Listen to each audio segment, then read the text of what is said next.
Hello everyone, this is video 13.4. We're going to be looking at the volume of submerged objects versus the weight of floating objects. So two possible cases that we're going to be looking at.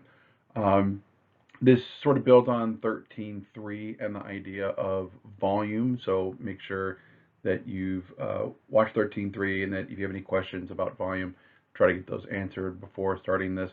Although realistically, if you have a couple questions, it probably won't hold you back too much. Anyway, so let's get started. So this section we're going to be looking at two different possible outcomes. The first is that we take an object, we put it into water, and it sinks. And in the case that it sinks, we will be able to find the volume of the object. So we're going to look at that case first. And the second case would be that the object floats, in which case then we can find the mass or the weight of the object. We're not going to get into a whole lot of difference between mass and weight here. It's more of a science issue.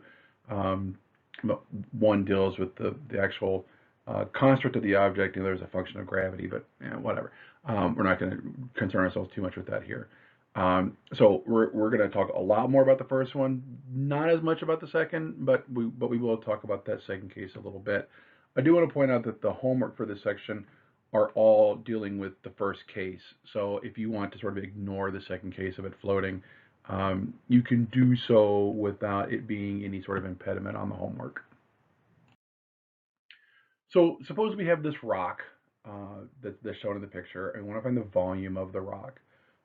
It's not a shape that we saw in 13.3, so we're going to have a hard time finding the volume of the rock using the formulas that we saw. I mean, it looks kind of like a pyramid, I guess, kind of, but not strictly enough that we can use those formula. So while we don't have a rock that is a shape that we know, specifically what it is, we do happen to have this graduated cylinder with some water in it. And so you can see this little tube here, this graduated cylinder, and it's got water up to the 150 milliliter line.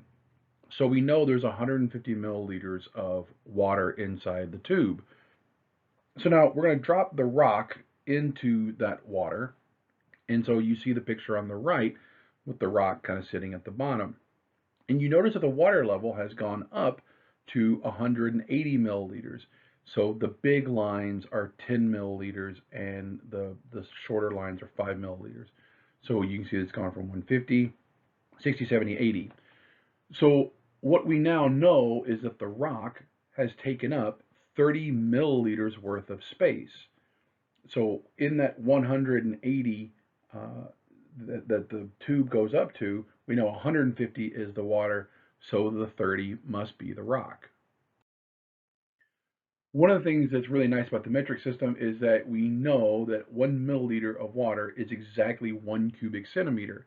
So if you think back to 13.3, when we were measuring those objects, we were measuring them in cubic inches or cubic centimeters. We were measuring them in cubic something. And so we weren't measuring things in liters, which is the um, metric system standard for volume, but we can also translate that back over into cubic centimeters. So we know this rock displaced 30 milliliters of water, so we know the volume of that rock is going to be 30 cubic centimeters.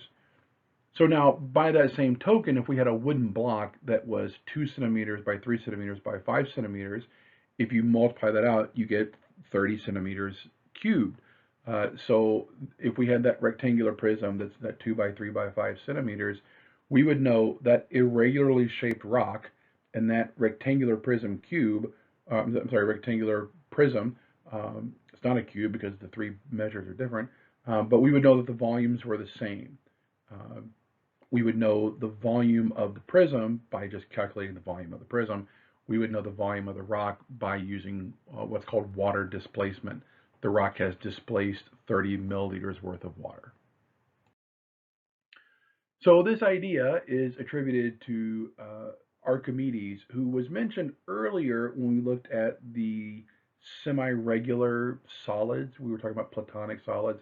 The semi-regular solids, the one that use two polygons to form the solids are sometimes called Archimedean solids. And so it'd be a heck of a coincidence if it wasn't the same Archimedes, but it happens to be. So he was a Greek mathematician who lived over 2,200 years ago or so.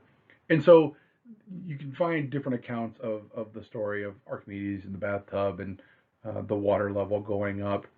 There's a larger story to this about two crowns and which one was made of gold and which one was just painted gold and made of a different metal. So there's a much larger story to it that I'll let you sort of explore on your own. It's an interesting story. By all accounts, it may not have happened, or at least the idea that he jumped out of the bathtub and ran through the streets, uh, screaming "Eureka" excitedly, that may not have happened. So a lot of these things, they may or may not be true or not, but they make interesting stories. The students seem to enjoy the idea of an old guy in the bathtub uh, running around, screaming that he discovered something about water displacement. I don't know. So just a story to look into if you're so interested. So what happens if it doesn't sink? So the second case is that it floats, and like I said, we're not going to go too far into this, but I do want to talk about it a little bit. So if it doesn't sink, then we can't find the volume because the object hasn't gone all the way into the water and displaced the full volume of the object. So we can't find the volume. Now, theoretically, you probably like take your finger and push the thing down, but now your finger is also displacing water, so you're not going to have a very accurate measurement. You could try to use your finger and push it down so your finger is like just the edge of the water, and maybe that would work. But more to the point is that we can find the mass of the object. Without going too far into this, what's happening is that the water is sort of pushing back on the object, and then the gravity or the of the object is pushing down into the water. And so when the mass of the object and the mass of the water are pushing back equally, then that's when you're going to get the object to just go below the water line and stay there. If the object is uh, weighs less than the water, then the buoyant force pushing down is less, and that's what's going to make it float. So you can see in the book, and again, like I said, we're not going to go too far into this, that you can look at how much water has been displaced and then how much of the object is submerged, and then use that to calculate the actual mass of the object. We're not going to do those calculations. Just know that they exist. If you're interested and you're curious, you sort of look more into it. But if it doesn't sink, we can't tell the volume, but we can tell something about the mass.